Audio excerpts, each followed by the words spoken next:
AD 66년부터 73년 사이에 1차 유대 독립 전쟁이 있었습니다. 이때 유대인들의 매운맛을 톡톡히 본 로마인들은 이 계속되는 저항을 잠재우고자 앞으로는 누구든지 성경을 배우면 죽게 될 것이라 공포하였습니다. 성경이 유대인들에게 끈질긴 민족성을 심어주기 때문이다라고 생각하는 것이죠. 이런 가운데 어떻게 해야 할지 고민에 빠진 유대인들은 역사상 최고의 랍비라 불리던 이 아키바를 찾아가 물었습니다. 참고로 이 랍비 아키바는 그 유명한 탈무드를 최초로 편집한 데다가 이 외국어까지 능통해서 이 유대인 대표로 로마를 방문하기도 한 탁월한 인물이었습니다. 다시 본론으로 돌아와서 많은 사람들이 이 로마 정부의 조치에 겁에 질려 랍비 아키바에게 성경을 계속해서 배워도 좋을지에 대해 물어보았을 때 그는 여우와 물고기 이야기를 들려주었습니다. 간략히 소개해드리자면 이렇습니다.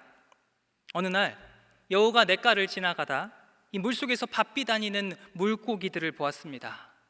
뭐가 그리 급하냐고 묻자 물고기들은 사람들의 그물을 피하고자 그렇다라고 대답했습니다. 이 말을 들은 여우는 물고기들에게 땅 위로 올라오면 자신이 지켜주겠노라 말하였습니다. 물고기들이 어떻게 대답했을까요? 여우의 사악한 꾀임에 넘어가지 않고 유유히 헤엄쳐 가버렸습니다. 랍비 아키바의 우화가 무슨 말인지 감을 잡으셨을 것입니다. 유대인들에게는 성경 공부가 물고기와 물의 관계와 같아서 그물이 무섭다고 물을 떠나면 사는 것이 아니라 죽는 길이니 유대인들은 반드시 성경을 배워야 한다라고 강조했던 것입니다. 이후 랍비 아키바는 계속해서 성경을 통해 유대인들의 정체성을 가르치다가 결국 로마군에 붙잡혀 죽음을 맞이하였습니다. 이스라엘이라는 나라도 로마에 의해 망해서 없어졌습니다. 하지만 놀랍게도 2000년이라는 세월 동안 유대인들은 한 손에는 구약 성경을 한 손에는 탈무드를 들고 자신들만의 정체성을 지켰죠. 나라를 되찾은 방법은 논외로 두더라도 2000년이나 되는 기간 동안 민족의 정체성을 잃지 않고 나라를 재건하였다. 이 사실은 인류 역사상 믿을 수 없을 정도로 놀라운 일이었습니다. 당시 유대인들을 박해하던 로마 제국과 그 군인들의 흔적은 유적지나 박물관 등에 가야 조금 알 수 있는데 유대민족 이스라엘이란 나라는 오늘날에도 건재합니다. 그러므로 기나긴 역사의 이 여정을 통해서 따져보자면 승리한 쪽은 성경 공부를 포기하지 않고 자자손손 성경으로부터 떠나지 않은 유대인들일 것입니다. 그러고 보면 이 아키바가 들려준 우화는 참 지혜로운 것이었죠. 물고기가 물을 떠나 살 수 없는 것처럼 유대인들이 성경 공부를 하지 않으면 당장은 로마군의 핍박으로부터 자유로울지 몰라도 그들의 민족 정신은 서서히 사라졌을 것이기 때문입니다. 유대인들이 성경을 떠나지 않은 것처럼 오늘 우리의 인생에서도 떠나지 말아야 할 것이 존재합니다. 성경에 여러 번 언급되었고 눈으로 볼 수는 없지만 실제로 존재하는 그것, 바로 약속의 땅입니다. 말씀을 모르는 이들은 도무지 알 수 없을 거예요. 그러나 하나님의 말씀을 따라 사는 사람들에게는 그 땅의 경계가 어디인지 분명히 느껴집니다. 이 약속의 땅을 넘어가려고 하면 삶에서 불안과 허둥거림이 시작되고 여기저기서 경고의 사인들이 날아옵니다. 아마 오늘 예배의 자리에 함께 하시는 성도 여러분들은 우리 각 사람에게 허락하신 하나님의 약속의 땅이 어디인지 이 삶의 경험을 통해서 알고 계시는 줄로 믿습니다. 신방을 하다 보니까 많은 분들이 이와 비슷한 간증들을 하시더라고요. 내가 멋대로 살았더니 하나님께서 큰 코 다치게 하셨습니다. 여러분, 이 큰 코 다친 지점이 바로 약속의 땅을 벗어난 곳이다 라고 할 수 있겠습니다. 문제는 그럼에도 불구하고 믿음의 자녀들이 종종 이 땅의 경계를 넘어가고는 하는데 오늘은 대체 왜 그런 선택을 하는지, 또 약속의 땅을 떠나고 나서는 어떤 상황을 만나게 되는지 오늘의 본문과 아브라함의 이야기를 함께 살펴보며 묵상해 보려고 합니다. 먼저 본문 1절에서는 다윗이 이스라엘을 떠나 블레셋으로 옮겨가고자 했던 이유에 대해 이렇게 기록하고 있습니다. 우리 같이 읽어보겠습니다.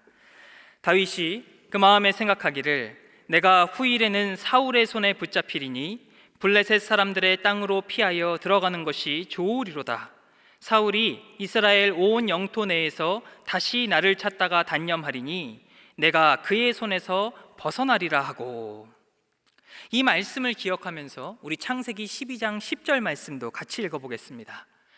그 땅에 기근이 들었으므로 아브라함이 애굽에 거류하려고 그리로 내려갔으니 이는 그 땅에 기근이 심하였음이라. 여러분, 방금 읽으신 두 부분의 이 말씀들을 보면요, 다윗과 아브라함이 왜 자신이 있는 곳을 떠나려고 했는지 인간적으로 10분 이해가 갑니다. 우리가 글로만 봐서 피부로 잘 와닿지 않을 수도 있는데요, 다윗의 경우 사울에게 무려 10년간이나 죽음의 위협을 받았습니다. 그럼에도 다윗은 사울을 직접 제거할 수 있는 기회를 2번이나 포기하면서까지 용서해 주었고, 결국 사울의 입에서 다시는 내가 너를 죽이지 않겠다라는 약속을 들었습니다. 하지만 문제는 사울의 말을 확신하기 어려웠겠죠. 10년이나 목숨의 위협을 받았는데 다윗과 또 그를 따르는 사람들이 지칠 대로 지치지 않았겠습니까? 10년간 버틴 것도 대단해서 어떤 분들은 아니 진작에 이스라엘 땅을 좀 떠나지 그랬냐라고 말씀하실 분들도 계실 것입니다. 창세기 12장에서도 비슷한 내용을 그리고 있습니다. 아브람도 하나님께서 약속하신 그 땅에서 견딜 만큼 견뎌보았을 것입니다.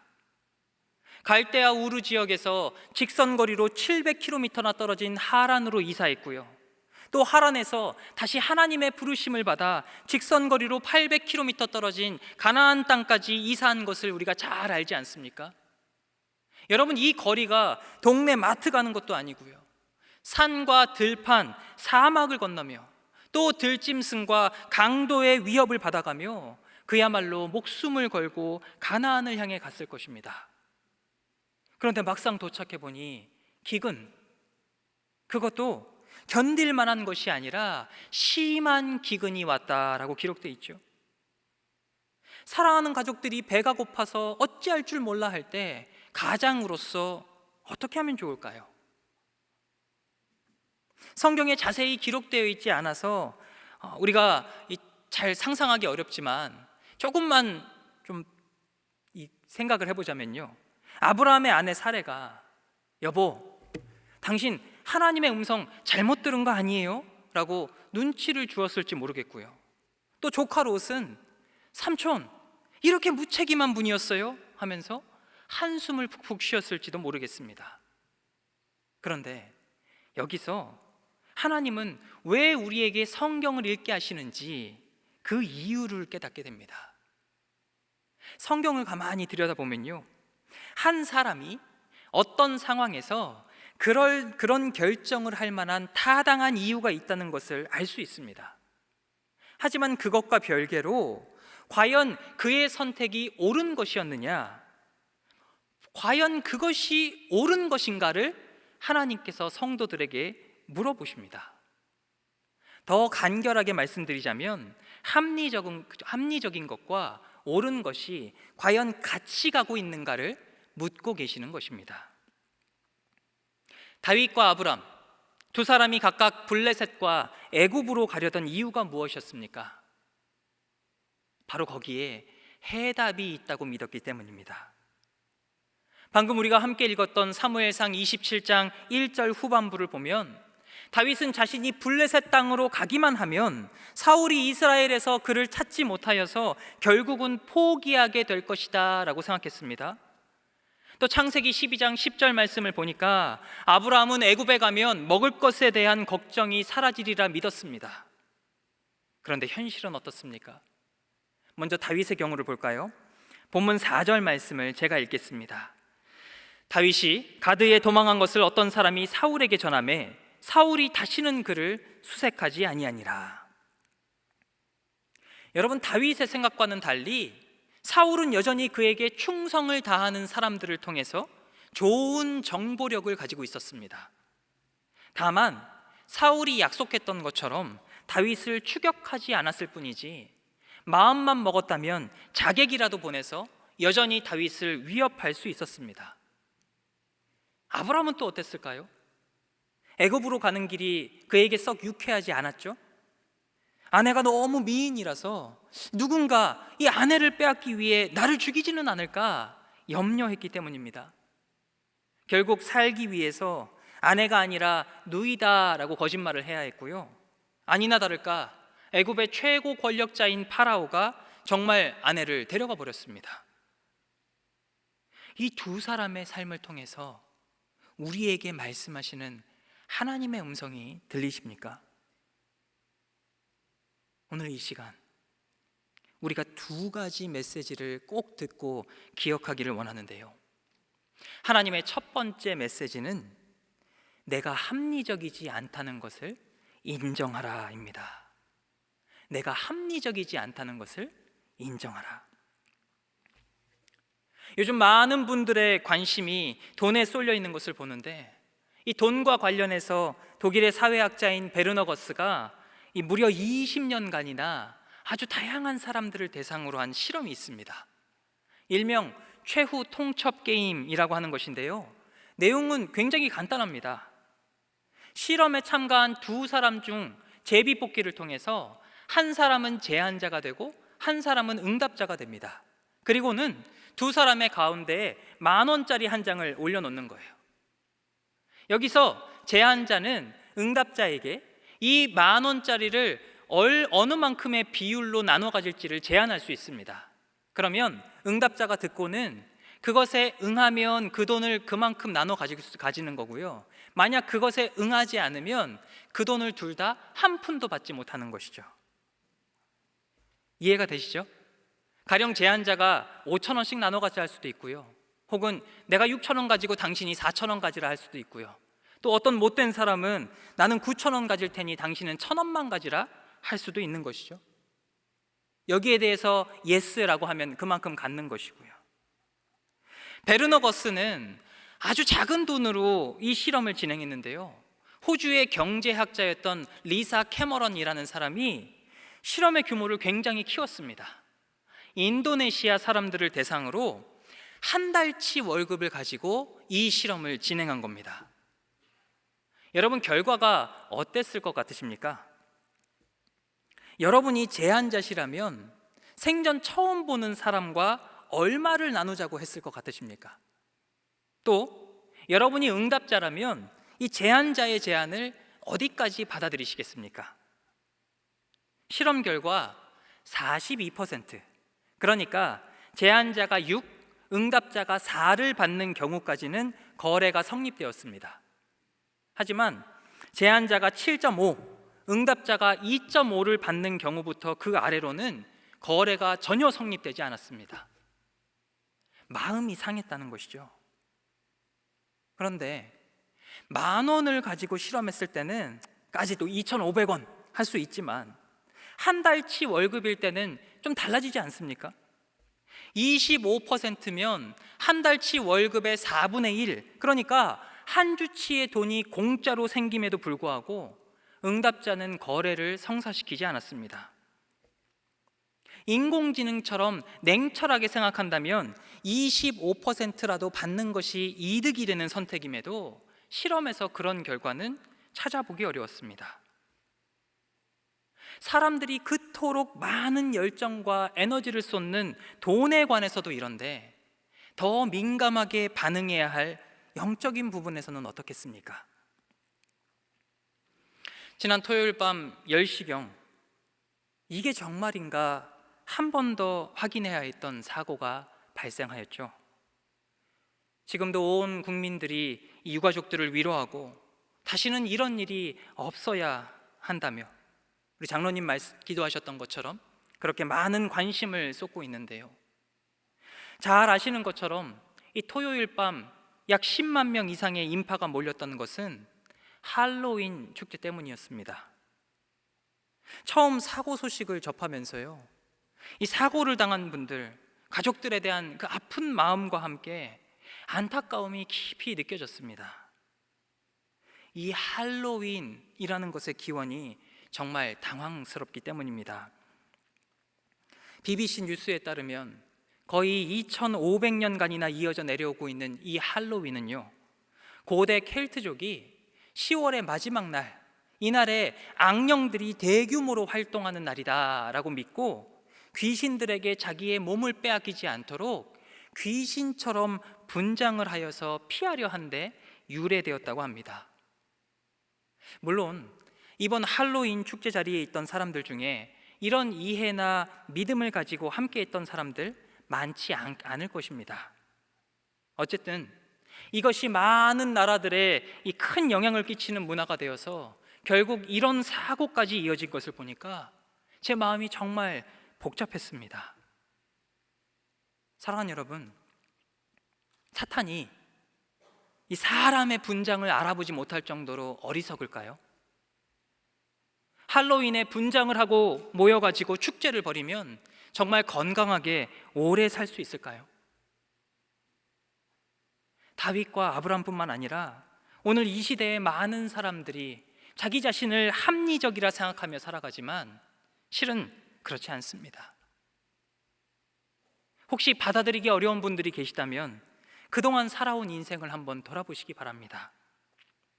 만약 우리가 선택을 어려워하지 않을 만큼 스스로의 판단을 신뢰한다면 왜 우리에게는 지나온 날들에 대한 후회가 남아 있을까요? 어느 누구를 막론하고 하나님께서는 사람을 딱 사람의 수준으로 창조하셨습니다. 그러므로 오늘 우리를 지으신 그분의 음성을 마음판에 새기지 않고서는 단 한순간도 우리는 바르게 살아갈 수가 없습니다. 그렇다면 이 사실을 인정하는 사람은 어떤 인생을 살아갈까요? 과거 공군의 모 비행단에서 있었던 사건 하나를 좀 소개해드리고자 합니다. 이 비행단의 파일럿 한 사람이요, 아버지 생신을 맞아서 효도한다면서 자기가 조종하는 실제 전투기의 뒷좌석에 아버지를 태워드렸습니다. 하늘을 비행한 건 아니었고요, 그냥 땅에 세워진 전투기의 좌석을 구경시켜 드린 것인데 이 뒷좌석에 계셨던 아버지가 이것저것 둘러보다가 그만 이 랜딩 기어, 그러니까 바퀴를 접는 버튼을 눌러버린 것 아니겠습니까? 전투기 바퀴가 접히면 어떻게 되겠습니까? 동체가 그대로 땅에 주저앉아 버립니다. 이 사고로 인해서 파일럿은 전투기 수리비 수억을 배상해야 했고 징계까지 받았습니다. 뭘 모르면 건드리지 말아야 하는데요, 에이, 별거 아니겠지 하는 안일한 마음이 자식에게 큰 짐을 지워주게 된 사건이었습니다. 내가 생각보다 합리적이지 않다라는 것을 인정하는 사람은 이렇게 선택을 쉽게 생각하지 않습니다. 내 선택이 어떤 결과를 불러올지에 대해서 늘 두렵고 떨리는 마음으로 모든 것을 대합니다. 다윗과 아브라함이 몇 날 며칠 고민하고 또 고민하며 내린 선택이긴 하겠지만 만약 그들이 자기 자신의 한계를 인정했다면 무엇보다 먼저 답을 얻을 때까지 기도했을 것입니다. 다윗이 도움을 얻으려 했던 가드왕 아기스, 여러분 이 사람이 어떤 사람인지 우리는 잘 알고 있습니다. 사무엘상 21장 12절부터 13절의 말씀을 보니까 다윗은 이미 그와 한번 만났던 것을 알 수 있는데요, 제가 읽어보겠습니다. 다윗이 이 말을 그의 마음에 두고 가드왕 아기스를 심히 두려워하여 그들 앞에서 그의 행동을 변하여 미친 채 하고 대문짝에 그적거리며 침을 수염에 흘리매. 다윗은 이스라엘의 원수 앞에서 미친 척하면서 목숨을 구걸했던 그 뼈아픈 기억을 가지고 있었는데요, 그럼에도 불구하고 오늘 본문에서 다시 블레셋 땅을 찾아갑니다. 그 땅만이 사울의 손이 미치지 않을 곳, 그 땅만이 내가 살아남을 수 있는 곳이라고 생각했기 때문인데요. 앞서 보았듯이 사울의 눈과 귀가 거기까지 미쳤습니다. 아브라함도 비슷했습니다. 애굽에 가면 살 수 있을 것이라 생각했지만 사랑하는 아내를 빼앗겨 버리니 사는 게 아닌 삶이 되어버렸습니다. 결국 문제가 어떻게 해결되었습니까? 사울이 더 이상 다윗을 추격하지 않도록 강한 손으로 막으신 것도 하나님, 아브라함에게 아내를 되찾아 주신 분도 하나님이셨습니다.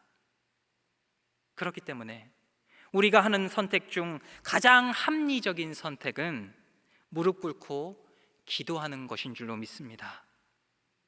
너무 바쁘고 너무 분주하고 심지어 너무 확실해 보이는 그 일에도 기도는 항상 옳습니다. 로마서 8장 39절의 말씀처럼 그 어떤 것도 우리를 그리스도 예수 안에 있는 하나님의 사랑에서 끊을 수 없으니 우리 인생의 모든 선택의 순간에 앞서 우리를 사랑하시는 하나님께 기도하시기를 간권드립니다. 특별히 우리가 하나님의 선교를 위해서 마음을 모으고 있지 않습니까? 기도하면서 하나님의 마음이 무엇인지를 알아야 하나님의 선교를 할 수 있지 않을까요? 인간적인 합리만 찾다가 사람의 선교가 되지 않도록 우리 교인 모두가 기도해야 할 때인 줄로 믿습니다. 다윗과 아브라함의 사건을 통해 하나님께서 우리에게 말씀하시는 두 번째 메시지는 문제 없는 곳은 없다는 것을 기억하라입니다. 문제 없는 곳은 없다는 것을 기억하라. 사람들은 흔히 이 문제를 공간의 개념으로 이해하곤 합니다. 다윗은 사울이 있는 이스라엘 땅이 문제라고 생각했고 아브라함은 기근이 있는 가나안 땅이 문제라 생각했습니다. 하지만 성경을 통해 하나님께서는 문제는 공간의 개념이 아니라 관계의 개념이라 말씀하십니다. 가령 열왕기하 6장을 보면 수많은 군인들이 둘러싼 것을 보고 겁에 질린 게하시에게 엘리사가 이렇게 얘기하죠. 우리와 함께한 자가 저들과 함께한 자보다 많다. 그리고 게하시의 눈을 좀 띄워달라고 기도하니까 그의 영안이 열리는데요, 불말과 불병거가 엘리사를 둘러 지키는 것을 보게 됩니다. 사도행전에서 스데반 집사님은 그를 돌로 쳐서 죽이려는 무서운 눈빛을 하고 있는 사람들이 아니라 하늘이 열리고 예수님께서 하나님 우편에 앉아 계신 것을 보았습니다. 엘리사와 스데반이 문제를 이 공간의 개념으로 이해했다면 당장 그 지옥 같은 곳에서 벗어나는 것이 옳았을 것입니다. 하지만 그들은 관계의 개념을 알고 있었어요. 그래서 보통 사람이 보지 못하던 것을 보았습니다. 다윗 이야기로 돌아오자면 다윗이 사울이라는 문제가 없는 블레셋에 정착해서 사람들의 신임을 얻었습니다. 하지만 사무엘상 28장 1절로 넘어가면 또 이런 일이 펼쳐져요. 우리 같이 읽어보겠습니다. 그때 블레셋 사람들이 이스라엘과 싸우려고 군대를 모집한지라 아기스가 다윗에게 이르되 너는 밝히 알라. 너와 네 사람들이 나와 함께 나가서 군대에 참가할 것이니라. 여러분 지금 말씀 보시니까 블레셋이 누구랑 싸우려고 하죠? 이스라엘과 싸우려고 합니다. 다윗은 어떤 사람입니까? 곧 사울의 뒤를 이어 왕이 되어야 할 사람입니다. 그런데 이스라엘의 왕이 될 다윗이 블레셋의 편에 서서 이스라엘과 맞서 싸울 것을 강요받고 있습니다. 좀 더 와닿게 바꿔보자면 대한민국의 대통령 후보가 과거 인민군이었다는 이야기를 들었다고 한번 생각해 보십시오. 여러분 얼마나 충격적인 이야기일까요? 다윗이 이스라엘에 머물면서 사울에게 억울하게 쫓겨다닌다면 많은 이스라엘 백성들이 그를 안타깝게 여기며 응원했을 것입니다. 하지만 블레셋의 군사 중 하나로 나와서 이스라엘과 맞서 싸운다면 그야말로 다윗은 이스라엘과는 영원히 남남이 되어버릴 것입니다. 다윗은 문제가 없는 공간을 찾았지만 사람이 발을 딛고 살아가는 이 땅에 문제가 없는 곳은 없습니다. 우리가 잘 알고 있는 것처럼 사울이 아무리 다윗을 잡으려고 혈안이 되어 있어도 하나님께서 넘기지 않으시면 바로 그곳이 천국입니다. 아브람도 마찬가지입니다. 가나안에서는 조금 배가 고플지 몰라도 아내와 함께 있을 수 있었어요.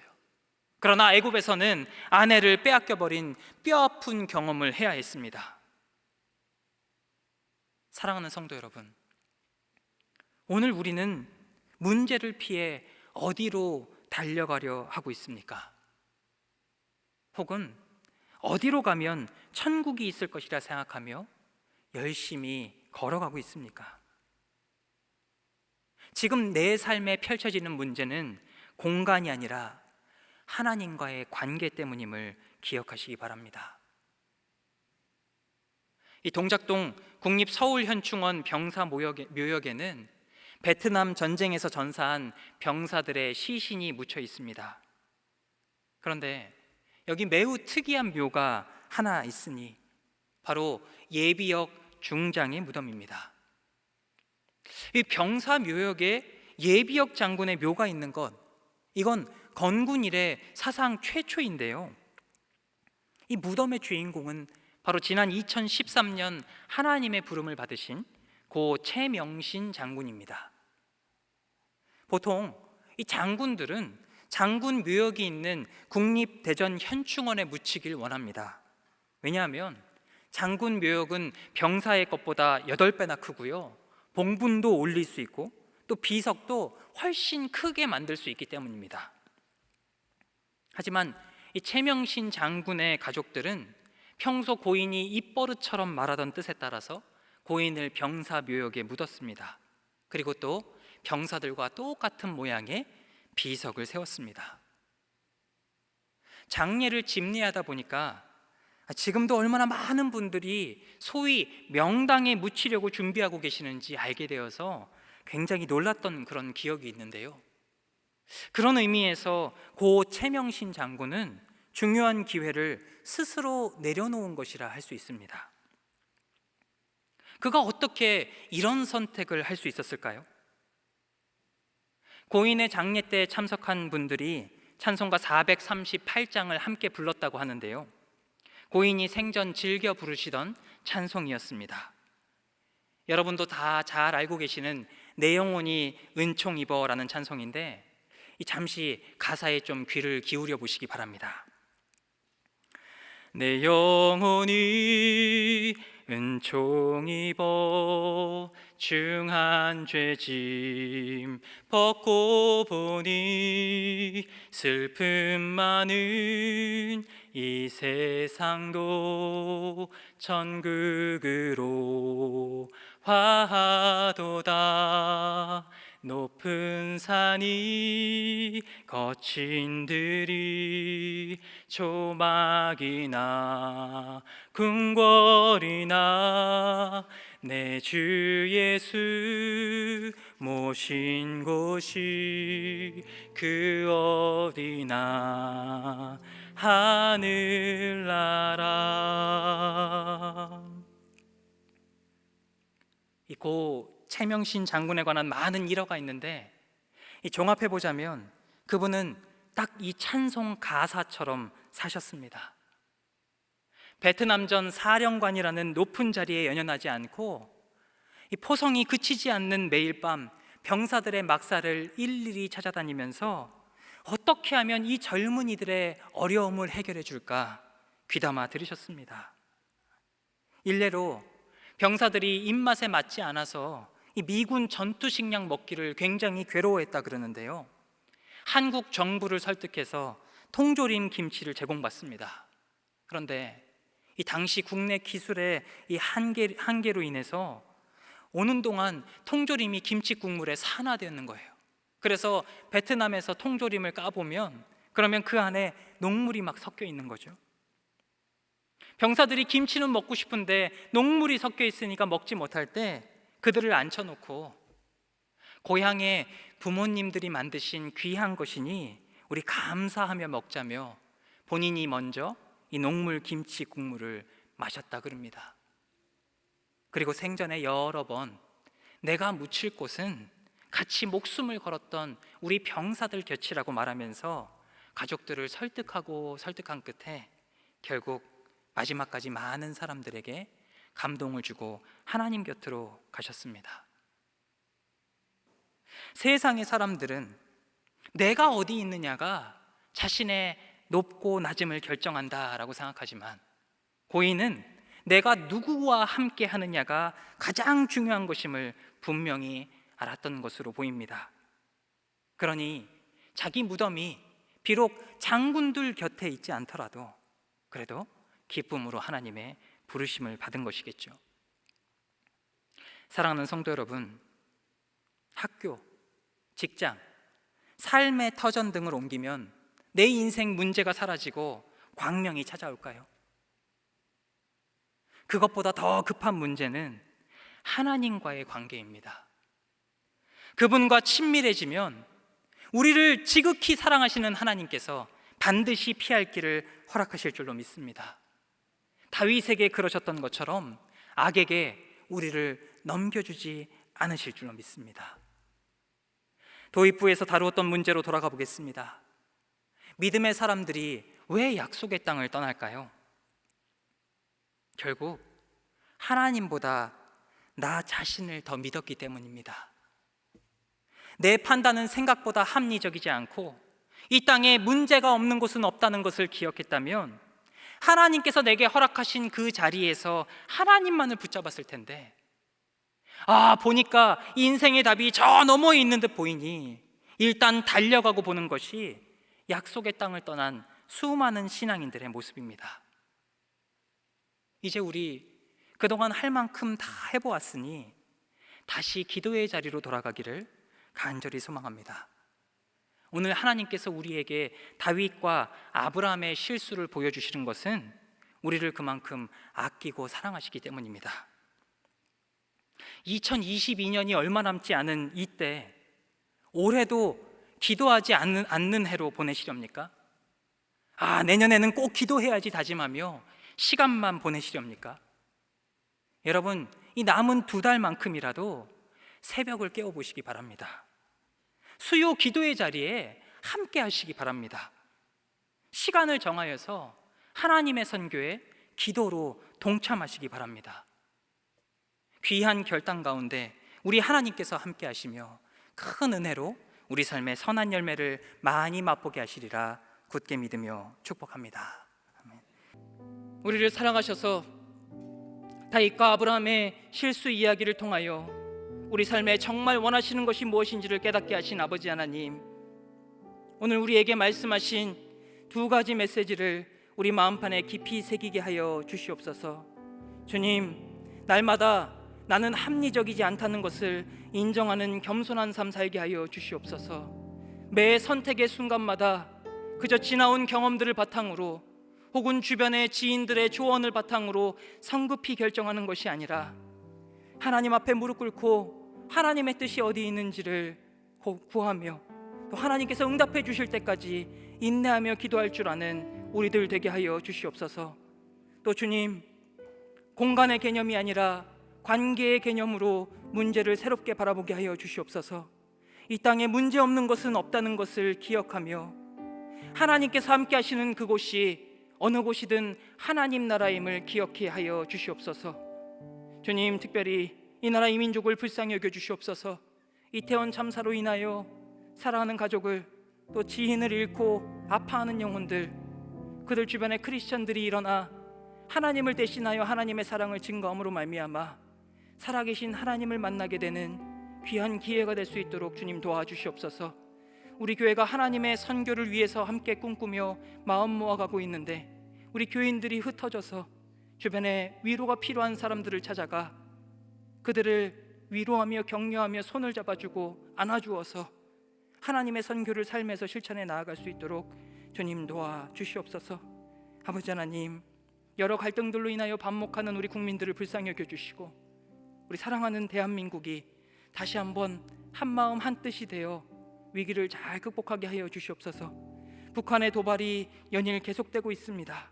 주님, 저 어리석은 야욕들이 하나님의 선하신 계획 가운데 꺾이게 하여 주시고, 대한민국의 안보를 하나님 능력의 손으로 지켜주시고, 이 나라를 주님 이 시대의 빛과 소금으로서 귀하게 사용하여 주셔서 열방을 섬기는 하나님 기뻐하시는 귀한 종의 나라 될 수 있도록 인도하여 주시옵소서.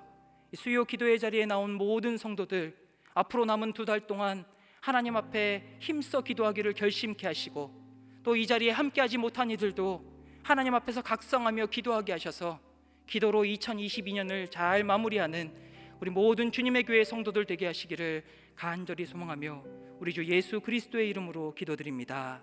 아멘.